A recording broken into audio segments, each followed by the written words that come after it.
পাঠ করছি রবীন্দ্রনাথ ঠাকুরের 2 বিঘা জমি। শুধু বিঘে 2 ছিল মোর ভুঁই, আর সবই গেছে ঋণে। বাবু কহিলেন, বোঝেছ পেন, এই জমি লইব কিনে। কহিলাম আমি, তুমি ভূস্বামী, ভূমির অন্ত নাই। চেয়ে দেখো মোর আছে বড় জোর, মরিবার মতো ঠাঁই। শুনি রাজা কহে, বাপু জানো তো হে, করেছি বাগানখানা। পেলে 2 বিঘে প্রস্থে ও দিঘে সমান হইবে টানা। ওটা দিতে হবে। কহিলাম তবে বক্ষ জুড়িয়া প্রাণী সজল চক্ষে, করুণ রক্ষে গরিবের ভিটেখানি।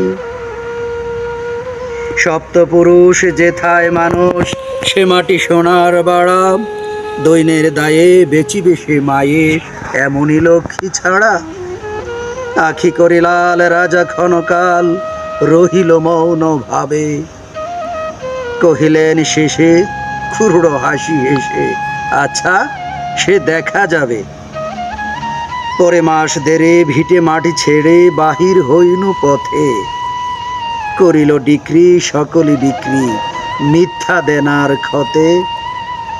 এ জগতে হায় সেই বেশি চায়, আছে যার ভুরি ভুরি।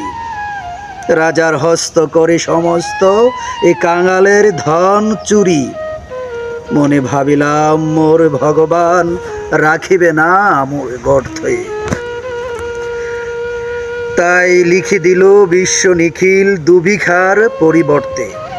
সন্ন্যাসী বেশে ফিরি দেশে দেশে, হইয়া সাধুর শিষ্য।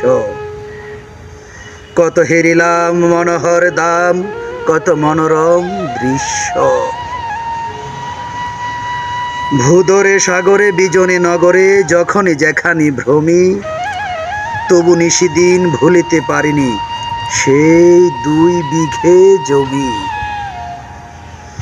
হাটে বাটে বটে এই মত কাটে, বছর 15-16। একদিন শেষে ফিরি বাড়ি দেশে, বড়ই বাসনা হলো।